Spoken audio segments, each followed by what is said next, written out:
Hari ini kita mau ke Ciputra World Surabaya. Dibilang random pengen kesini sih enggak. Alasannya karena pengen berkunjung ke toko yang lagi menjadi pusat perbincangan warga Surabaya.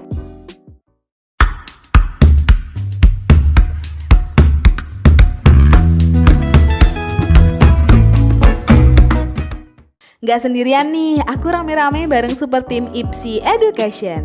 By the way, kita udah nyampe di CW. Karena CW tempatnya luas, mereka menyediakan peta untuk kalian. Jadi nggak perlu panik tersesat.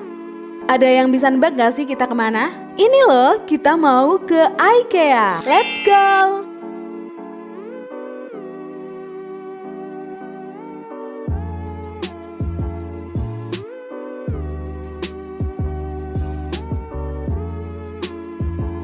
Baru pertama masuk ke toko IKEA, mata kita langsung melek. Kita dilihatkan berbagai macam perabotan rumah yang super duper bagusnya kebangetan. Juga desain tatanan ruangan yang sedep di mata. Kalau masuk IKEA tuh ngerasanya anggap aja rumah sendiri deh. Tadi kan aku bilang ya, IKEA menjadi pusat perbincangan dan banyak yang menantikan kedatangan IKEA termasuk aku. Karena ini toko perabot rumah dan furniture dari Swedia sob. Sebenarnya ada di Jakarta sih, tapi karena aku belum bisa main ke Jakarta, jadi seneng banget kalau IKEA sudah meresmikan store pertamanya di kota Surabaya pada 15 Desember tahun 2022. Kalau kalian rencana beli produk IKEA, mereka menyediakan berbagai fasilitas secara gratis untuk membantu konsumennya, seperti PC simulator ini. Yang aku suka dari IKEA, mereka memberikan edukasi, informasi kepada kita lewat produknya. Contohnya, kalau dilihat nih, kan cuma laci aja ya yang bisa digunakan untuk nyimpen barang, tapi mereka masih bisa ngasih informasi ke kita kalau ini tuh ternyata namanya Kallax, dan Kallax itu adalah salah satu wilayah di Swedia. Jadi mereka memberikan pengetahuan lewat produknya gitu loh. Keren kan? Kok aku salfok sih? Melipir ke sini bentar yuk. Kalian harus tahu sob, pemerintah kota Surabaya menyambut IKEA Store dengan tangan terbuka. Karena IKEA berkomitmen untuk memfasilitasi pengrajin dan UKM lokal melalui Teras Indonesia. IKEA Store Surabaya memberikan tempat bagi pengrajin dan UKM lokal untuk memamerkan karya-karya mereka. Sejauh ini ada 12 UKM lokal yang sudah bergabung dan terus bertambah ke depannya.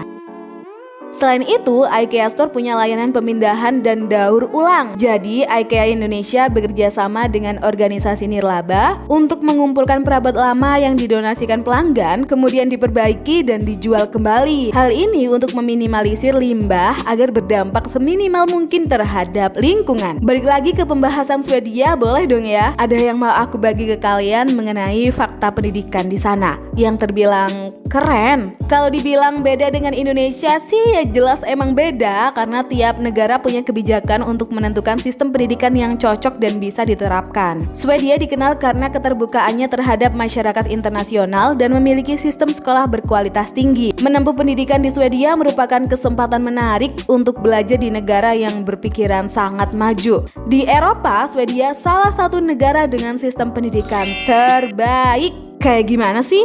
Kalau di negara Indonesia, pendidikan anak usia dini atau kita sebutnya PAUD lebih menekankan kepada belajar membaca, menulis, dan berhitung atau kita kenal dengan Calistung. Berbeda dengan Swedia, di negara tersebut pendidikan anak usia dini lebih ditekankan kepada eksplorasi lingkungannya, bermain, serta berinteraksi dengan sekitar. Ya, nongkrong sama temen-temennya gitulah. Nah, kalau metode evaluasi, ya seperti ujian, di Swedia tidak mementingkan aspek nilai, lebih mementingkan pembangunan karakter anak. Di Swedia tidak ada sistem raport dengan nilai. Raportnya berisi perkembangan anak, dan orang tua akan diajak untuk diskusi serta memantau kelebihan anak. Jadi nggak berpatokan sama nilai. Sekarang kita bahas tentang pendidikan tingkat tinggi. Kalau di negara Indonesia memiliki 2 ujian, yaitu pada semester awal dan akhir. Disebutnya UTS, PTS, dan UAS atau PAS. Tapi di Swedia cuma ada satu aja, yaitu hanya final exam. Namun terdapat berbagai variasi, tergantung dari disiplin ilmu dan universitas. Beberapa mata kuliah hanya menekankan pada paper dan project report, sementara beberapa disiplin ilmu juga menerapkan ujian oral kepada mahasiswanya. Kalau diambil kesimpulannya, Kenyataannya sebenarnya semua negara pasti menginginkan pendidikan terbaik kok untuk masyarakatnya. Mereka udah tahu dan bisa membaca apa sih yang dibutuhkan sama warganya. Nah, tugas kita sekarang terus dan harus semangat belajar. Pembahasan gak kalah menarik dari video ini. Aku lagi cobain makanan dari Swedia loh. Yuk intip di video selanjutnya.